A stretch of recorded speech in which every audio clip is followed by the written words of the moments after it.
video that the attendant saw in the surveillance video and said, "This is the person to hand me the keys"? Leticia Stauch. Is she in the courtroom today? Yeah, sure. Yes, sir. She's on my right wearing a green long sleeve shirt. And that's the same person you saw in the video? Yes, sir. May the record reflect identification of the defendant? The record will so reflect. Go ahead. Thank you. So you got word that the Kia rental car was found in short-term parking. What did you do next? At that point, I spoke a little bit more with the manager at Avis to get permission to search that car, since I knew that's what I would be doing as my next step in investigating the rental car now that we knew where it was. And so he put me in contact with, I guess, like a regional manager out of a different city who was able to provide me that consent to search the Kia via email. And so after I received that email, I went over there and took pictures, our normal process for searching a vehicle, opening up all the doors, taking pictures, documenting what you can see prior to actually going in there with, gloves and stuff on and digging around looking for items or for different kinds of evidence. And do you know whether or not that's Avis's routine practice is to have customers to drop their cars off in short-term parking? Objection, Your Honor. Calls for speculation. Sustained. I'm just asking if he knows, Your Honor. I didn't ask. Yep, but the knowledge is going to come from some hearsay source. Okay. Sustained. So you said you went and you took photos of the Kia rental, and did you search it at that time? Yes, sir. Did you have to get permission to search it? Yes, sir. And I received that via email from a regional Avis manager. Okay. And so if I may approach the witness, Your Honor. Okay. I'm going to hand you a series of exhibits. Thank you. I'll give you the numbers in just a second.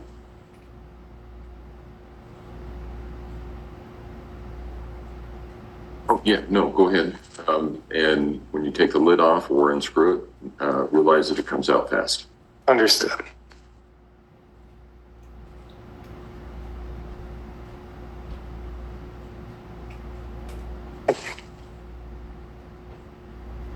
Okay, in front of you, I've given you People's Exhibits 234 through 238. Do you see those?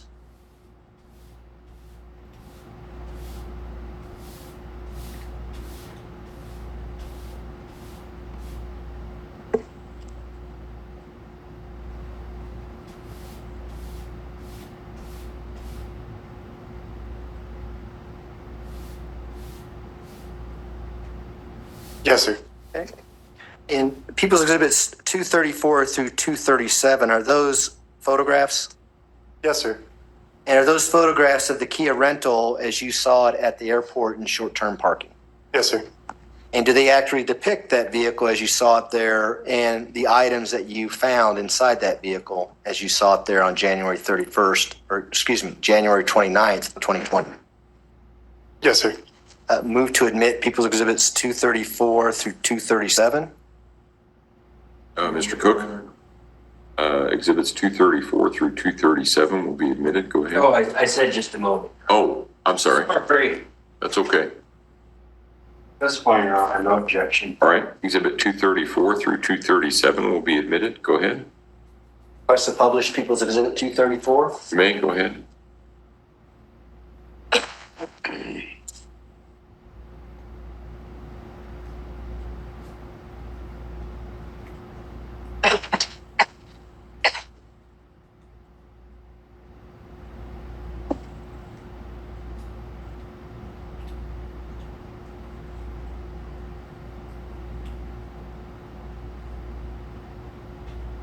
Okay, so we see People's Exhibit 234 here. What do we see in this exhibit?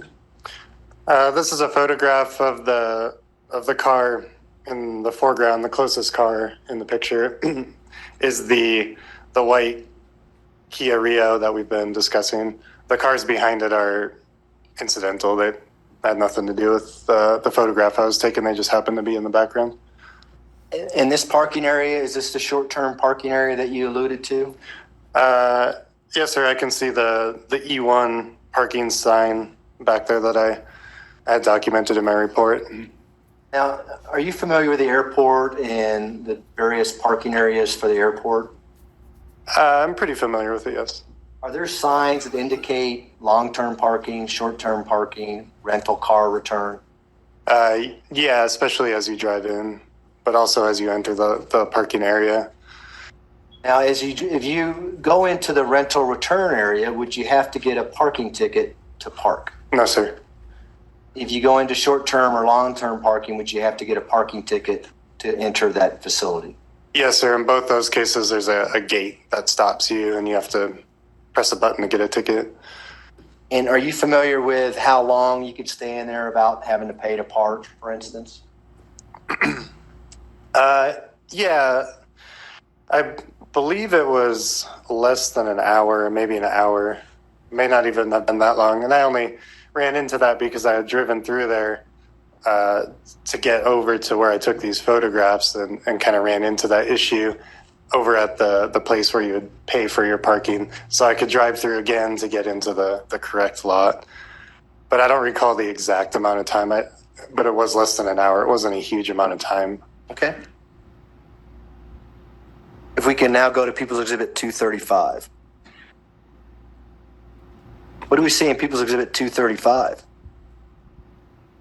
This is a picture between the driver's seat and the door, down where there's a little bit of carpet kind of in that gap between the side of the seat and the door. And this is one of those parking tickets you get when you go park in short-term parking. We can go to 236, please. What do we see in 236? This is a picture of the one side of that parking ticket. And 237? This is a picture of the back side of that same parking ticket. And so does it have a date and time stamped on that? Yes, sir. This one says January 28th of 2020 at 16:41 hours, so 4:41 p.m. What does that tell you with regards to that time stamp? That tells me that that's the time the ticket was obtained at the gate. So when you push the button and it spits the ticket out, that is stamped on there at that time, which I know because I had to go through the same process when I went to go take these pictures and do the search of that car. And then in front of you, we have People's Exhibit 238, which should be one of those brown envelopes. Do you see that? Oh. Yes, sir. What is People's Exhibit 238? This is one of our evidence envelopes signed by me in the typical way that I sign it, at least on one side. And it's Sheriff's Office item number 14 with a description of parking ticket found in white Kia. So this would have been the envelope containing that ticket in the picture that I obtained from the search. Would you need to open that to see if it in fact is the parking ticket in there? I mean, yeah, somebody else has opened this since I originally sealed it. Is that because there's two pieces of tape on there? Yeah, so the way I would have originally sealed it is with this red tape at the top. I always do my name like this. I always do my initials like this. This piece of tape at the bottom is new since I first sealed it. Why don't we go ahead and open it up? I think there may be some scissors to your right. Okay. Sneak down by the Kleenex box. Yeah. And if you want gloves, there's some gloves over there too.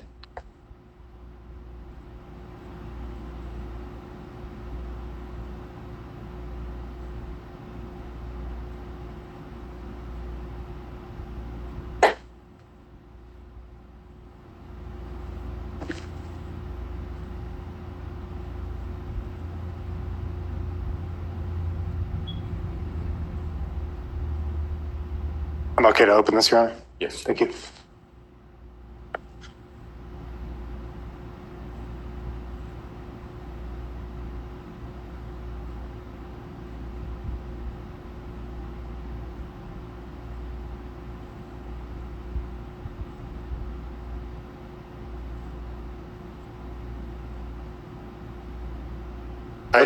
Go ahead. It looks like you retrieved something from that envelope. Do you recognize that item? Yes, sir. This is the same parking ticket we've been discussing in these pictures. And is it in general same condition as it was when you packaged it? Yes, sir. Move to admit People's Exhibit 238. Mr. Cook, No objection. Exhibit 238 will be admitted. Go ahead. Go ahead and repackage that if you don't mind. Somebody else will have to tape it. We'll leave it as is right now, okay? Understood. Did you also do some cell bright extractions from cell phones in this case? I did, sir. And what is a cell bright extraction? A Celebrate extraction is a Celebrite is a tool we use to download data from electronic devices, primarily cell phones, but it's capable of retrieving data from other types of devices. And so when we say a Celebrite download, what we mean is downloading data from an electronic device using that Celebrite tool. And what kind of experience and training do you have in using that cell bright tool? I have a fair amount of training in digital forensics, including Celebrite specific training provided by the vendor for using their tool for the purpose of cell phone extractions. And approximately how many times have you done cell bright extractions? Guessing probably about 300 extractions during my time at the sheriff's office. And can you just describe the process for the jury? What exactly do you do with a phone to extract the information off of it? Yes, sir. In order to extract data from a cell phone, there's quite a few different factors. So it can depend on the state of the phone, whether it's on or off, the screen's broken, whether it has an SD card in it, a SIM card in it, those kinds of things. But in general, what we like to do is make sure that the cell phone can't communicate with an outside network. And so that way we know it's not talking to other phones, talking to other networks while it's sitting in our lab as evidence.